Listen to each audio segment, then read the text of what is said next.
আকমল আলী সড়কের ফুটপাত ভ্যান থেকে পুলিশ ও স্থানীয় নেতা বাড়িওয়ালাদের বিরুদ্ধে চাঁদাবাজির অভিযোগ। বৈষম্য বিরোধী ছাত্র জনতার গণ অভ্যুত্থানে ফ্যাসিস্ট সরকারের পতন ঘটলেও চাঁদাবাজদের চাঁদাবাজির দৈরত্য কমেনি। ক্ষমতার পাট পরিবর্তনের ধাক্কায় কেবল চেয়ারের বদল ঘটিয়ে নতুন নতুন হাতে চলছে চাঁদাবাজি। শাসন ব্যবস্থা পরিবর্তন ঘটলেও থেমেনি চাঁদাবাজি। বন্দর নগরী চট্টগ্রাম মেট্রোপলিটন পুলিশের ইপিজেড থানাধীন আকমল আলী রোডে রেলবিট থেকে আকমল আলী পকেট গেট পর্যন্ত সড়কের ফুটপাতে নিত্য প্রয়োজনীয় জিনিসপত্র নিয়ে সড়কে বসা ভাসমান দোকান ও প্রতি ভ্যান গাড়ি থেকে দৈনিক ও মাসিক হারে এবং কোনো কোনো দোকান থেকে আবার অস্থায়ীভাবে এককালীন টাকা নেওয়ার চাঁদাবাজির বিষয়ে স্থানীয় ইপিজেড থানা, পুলিশ ও এলাকার নেতাদের বিরুদ্ধে অভিযোগ পাওয়া গিয়েছে। ভুক্তভোগী একদিন ভ্যান দোকানি নিরাপত্তার স্বার্থে নাম প্রকাশে অনিচ্ছুক শর্তে মর্মে এই অভিযোগ করেন। ভুক্তভোগী দোকানদারগণ বলেন, কোনো দোকান থেকে মাসে জমিদার বাবদ 1500 টাকা, নেতাদের জন্য 1500 টাকা, পুলিশের জন্য 1500 টাকা, সর্বমোট 4500 টাকা দিতে হয়। এরপর আরও দিতে হয় 200 টাকা।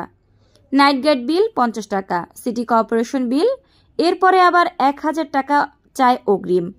কোনো কোনো দোকান থেকে আবার সর্বমোট মাসে 6500 থেকে 7000 টাকা নেওয়া হয়।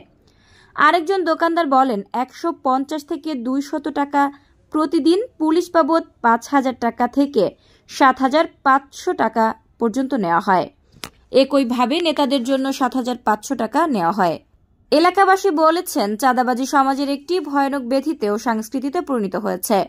একদিকে ভ্যানগাড়ি হকাররা চিকন ছোট সড়ক দখল করে রেখে দোকান চালাচ্ছে, অন্যদিকে গরিব হকাররা নিকট থেকে চাঁদাবাজি করা হচ্ছে। মধ্যখানে প্রতিনিয়ত যানজট সৃষ্টি হচ্ছে, ভোগান্তিতে পড়ছেন সাধারণ মানুষ। একজন হকার ভ্যানগাড়ির মালিক নাম প্রকাশে অনিচ্ছুক। তিনি জানান, বাড়ির মালিক নেতারা পুলিশ মিলে এক হয়েছে, সবাই মিলে আমাদের নিকট থেকে চাঁদা নিচ্ছে।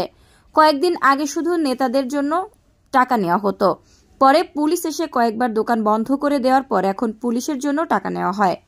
কে টাকা নেয় জানতে চাইলে তিনি বলেন, নেতারা নেয়। কোন নেতারা নেয় জানতে চাইলে তিনি বলেন, এলাকার নেতারা মনসুর, সাদ্দাম ও জসিম এ টাকা পয়সা নেয় এবং আরও অন্যান্য নেতা এদের সাথে রয়েছে।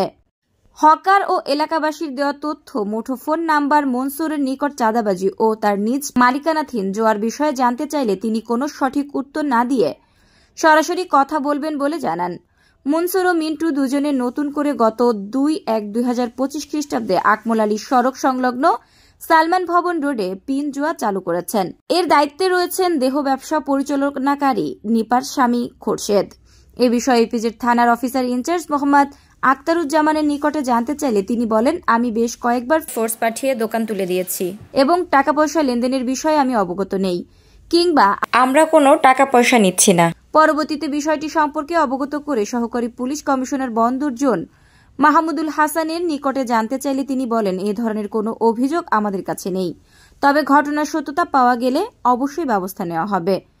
তাহলে কি এভাবেই আড়াল হয়ে থেকে যাবে সমাজের আনাচে কানাচে ছড়িয়ে থাকা চাঁদাবাজির মতো জঘন্যতম অপরাধ, নাকি সঠিক যাচাই বাছাই করে নেওয়া হবে আইনানুগত ব্যবস্থা, যার ফলে স্বস্তি ফিরে আসবে 5ই অগাস্টের নতুন বাংলাদেশের সাধারণ মানুষের?